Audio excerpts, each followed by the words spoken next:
Right, OK, let's get straight to a huge night in the Premier League title race. Arsenal travel to Brentford looking to regain their 6-point lead at the top of the Premier League. Let's cross to the GTEC Community Stadium live right now and rejoin Uma Gurav. Even to you again, Uma, how much pressure do you think Arsenal will be feeling? Good evening. Oh, the pressure is big. It feels like the calm before the storm here. There's an atmosphere building. They're getting ready for the team bus arrival here and the fans are starting to stream in. But you can just sense that this evening could be season-defining for Arsenal. The opportunity is big, of course. They have the chance to put a 6-point cushion between themselves and Manchester City, who, of course, beat Fulham last night. But if they don't manage that, well, the title race is well and truly open, and it's a tough ask because the form that Brentford are in, I mean, they've just beaten Newcastle and Villa. Not many teams can say that they've done that. It is going to be tough. Keith Andrews isn't talking about Europe. He says that that's just the place he'll be heading on holiday this summer, but ultimately Brentford are in that European battle, and it's a big night for them as well as Arsenal. They're not going to make it easy at all. We'll see what happens here tonight, but for Mikel Arteta, I'm sure he'll be feeling like there's a massive task ahead of him. And in terms of team news for both sides? Well, I can tell you who won't be featuring for Arsenal, and that's Kai Havertz. Of course, it has emerged in the last 24 hours that he sustained a muscular injury that will keep him sidelined for the next 4 games. That includes this one, but also the North London derby and their FA Cup tie against Wigan at the weekend. It's a huge blow for him. He won't be available. And, you know, he'd suffered so much with injury last year, of course, and he'd come back, looked really strong. So, yeah, your heart goes out to him. We'll see whether Bukayo Saka, Martin Odegaard and Leandro Trossard are involved in this one. They've travelled, but Mikel Arteta said he's going to make a late call on that. They are the kind of players that he'll want involved in this one, but it's also potentially an opportunity for the likes of Gyökeres and Eze to prove themselves. Not expecting many changes from Keith Andrews from the side that beat Newcastle. Kevin Schade still not involved, of course. He's serving that suspension after picking up a red card against Villa, but we are expecting the likes of Dango Ouattara and Igor Thiago to be starring in this team again. How will it end? Well, we'll find out. This one kicks off at 8 p.m. Thank you very much indeed, Uma. All right, let's talk about the title race, shall we? So Manchester City beating Fulham comfortably last night, Dean. How much extra pressure, if you add that to the win at Anfield, have City put on Arsenal now? Yeah, I mean, they have done, and I think because it's Manchester City, it can't be ignored. And I think probably that, coupled with the fact that Arsenal have had to wait for 2 nights' worth of Premier League football, watching it, taking that in, seeing City win again, that does just add the pressure that you've now got to go and do it. But they've done that all season, and I think they'll be very confident, having won the last 2, going into this game. And I think Mikel Arteta generally has done very well in how he's spoken and how he's taken those players into every game that we try and build up the pressure for them. They've been able to respond. Striker's opinion on Victor Gyökeres? I mean, you will have been through those spells in your career, sort of a little bit of a difficult spell, barren spell, then suddenly you get that first goal back, the goals start to flow. Do you feel he's turned a corner, Dean? I'm not necessarily that he's turned a corner, because I don't feel as if he stopped doing the things that have made him a terrific player, which is that incredible attitude, willingness to be unselfish in the way he plays and the way he runs for the team. That's not why they signed him, though, was it? No, it wasn't. It was to score goals, of course, and he'll understand that. And I think it's just taken a bit of time, because he's so unlike what they've had before. He's so unlike how they've played before, in terms of that player that really wants to run in behind. And the manager's taking him out and putting him back in, which is the right thing to do when you've got healthy competition. Do I think that it will not work for him at Arsenal? No, I think it will. I just think it's really a matter of, again, the team understanding him. And I think how would I feel if I was him? Well, it is difficult because of the way the wide players play.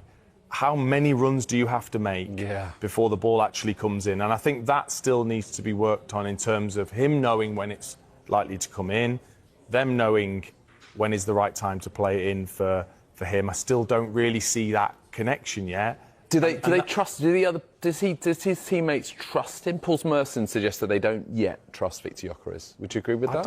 I'm not really sure they genuinely think like that. I don't think, unless in training he's awful, which he won't be, then why would a player not trust to put a ball in? It's more about the connection. Yeah. That's what's... And that takes time, really, doesn't it? You know, it's not something that just happens over a couple of training sessions. No, not for everybody and not for every set of players. So, again, I think everybody's being incredibly harsh because ultimately they've bought him and they're expecting Haaland standards. Well, that's some ceiling that you've got to try and hit. But ultimately, there's still a lot of improvement he's got to make and ruthlessness that he needs to bring to Arsenal team. Dean, how did you assess the scenes at Anfield when City won there, the nature of the turnaround in that game to win there?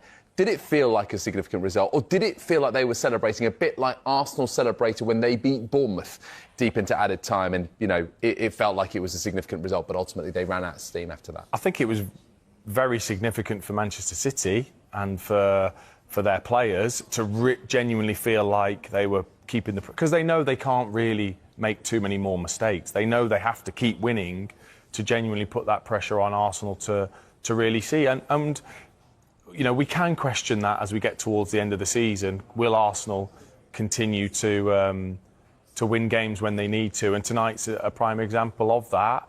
You win again tonight and you ease that for another week or so. But that's something that will be asked of them every single time they play, especially if City keep winning. What about Aston Villa? Currently 6 points off Arsenal and 3 off City. They're on this graphic here. So we say they're in the title race. Are they? They are, in terms of points that they've gained, but it all feels like quite hard work still. And you just think, again, as the season winds into that period where there can't be the mistakes and there can't be the poor performances and the pressure does start to mount on Unai Emery's side, they're doing brilliantly. He's doing fantastically to have them in this position. I don't think they will genuinely be thinking about the title. There's one game which may affect maybe a little bit of a factor in terms of the destination of the Premier League title, but it's not a league game. It's the Carabao Cup final. I wonder, you know, the outcome of that, how significant do you think that could be? I think it could be, yeah. I think it could be mentally for Arsenal and Mikel Arteta. Either way. So in terms of win it, they have real belief, lose it, and they suffer psychologically, would you say? Yeah, because they are human, so they will feel that disappointment. I still think they will go on and win the Premier League title. I just think over the course of the season, they will be the best team. They will concede the fewest goals. And I think he's been really methodical in the points that he's gained and the way he's managed games when we were all looking, going, well, you've got to go for the win, and they've taken the draw.